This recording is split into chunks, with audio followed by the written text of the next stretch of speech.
sejarah dunia, hadir banyak pemimpin negara yang terkenal kejam. Ribuan hingga jutaan nyawa melayang di bawah keputusan dan kepemimpinan mereka. Namun bagi pengikut para pemimpin itu, sang diktator tentulah dianggap sebagai pemberani.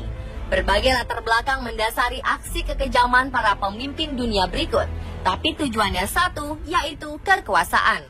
Akhirnya pun hampir sama, yaitu kehancuran kekuasaan mereka. Pemirsa, dari begitu banyak pemimpin dunia yang terkenal kejam, berikut 7 di antaranya dari berbagai zaman versi On The Spot.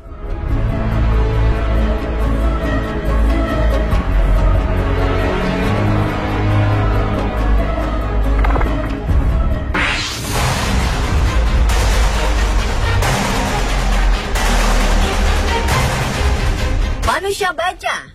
Dengan sebutan itulah Joseph Vissarionovich Stalin dikenal, yang merupakan pemimpin Uni Soviet yang berkuasa sejak 1922 hingga 1953. Diktator yang terkenal kejam itu telah memerintahkan pembunuhan terhadap sekitar 30 juta jiwa penduduk Rusia atau yang dahulu dikenal dengan Uni Soviet dan juga negara-negara sekitarnya. Sosok yang dikenal pembenci agama itu selalu memperlakukan dengan kejam saingan politiknya atau siapapun yang dicurigai serta melawannya, seperti menjebloskan mereka ke dalam kamp-kamp penjara hingga dihukum mati. Pada dokumen yang pernah dipublikasikan pemerintah Rusia tahun 1940, Stalin terbukti memerintahkan pembunuhan terhadap 22.000 orang terkemuka Polandia demi menunjukkan bahwa Uni Soviet benar-benar memiliki kebijakan anti-Polandia.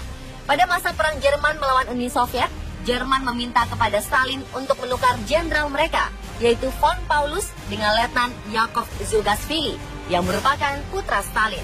Namun Stalin menolak. Ia tidak peduli dengan keselamatan putranya sendiri. Saking kejamnya, sang istri pun akhirnya bunuh diri karena tidak kuat akan kekejaman sang suami, terutama terhadap saudara-saudaranya sendiri. Stalin tak berkuasa hingga ia meninggal pada 5 Maret 1953.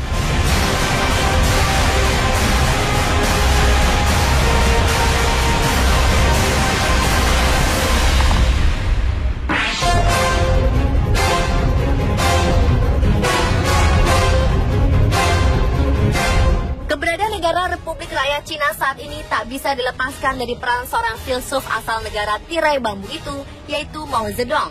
Tokoh yang meninggal pada 1976 dikenal telah membantai sekitar 50 juta jiwa selama ia berkuasa. Saat menjadi presiden di pertengahan tahun 1950-an, Mao menangkap 700.000 kaum intelektual dan menyuruh mereka kerja paksa di daerah pedesaan sebagai aksi balas dendam sang pemimpin yang merasa dikhianati. Pada 1958, Mao meluncurkan apa yang ia sebut lompatan jauh ke depan. Di mana-mana didirikan perkumpulan-perkumpulan desa atau komune. Namun secara ekonomis ternyata ini semua gagal. Komune-komune ini menjadi satuan-satuan yang terlalu besar dan tak bisa terurusi. Diperkirakan kurang lebih hampir 20 juta jiwa penduduk Cina kala itu tewas secara sia-sia.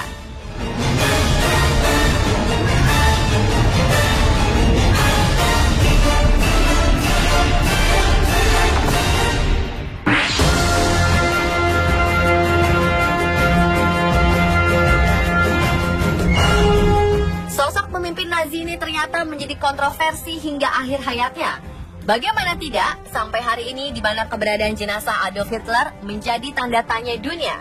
Ada yang mengatakan ia tewas bunuh diri di Jerman, hingga kabar bahwa Hitler menghabiskan sisa hidupnya di Indonesia. Jangankan akhir hidupnya, semasa hidup pun Hitler merupakan sosok fenomenal. Ketika mulai berkuasa, ia menyatukan jabatan kanselir dan presiden menjadi Führer, sekaligus menjadikan Nazi sebagai partai tunggal di Jerman. Hitler yang ternyata bercita-cita menjadi seniman itu merupakan pembunuh massal yang tidak ada tandingannya.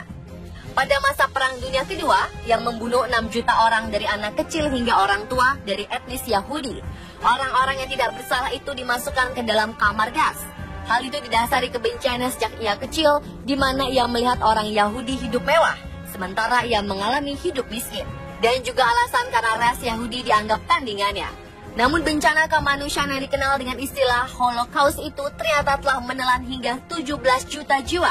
Di antaranya termasuk tawanan perang Soviet, kaum Gypsy, warga Polandia, orang cacat, musuh politik, dan keagamaan lainnya. Di kamp maut yang diciptakan Hitler sebagai tempat pembunuhan massal. Hitler dan Nazi akhirnya semakin terpuruk seiring kekalahan Jerman.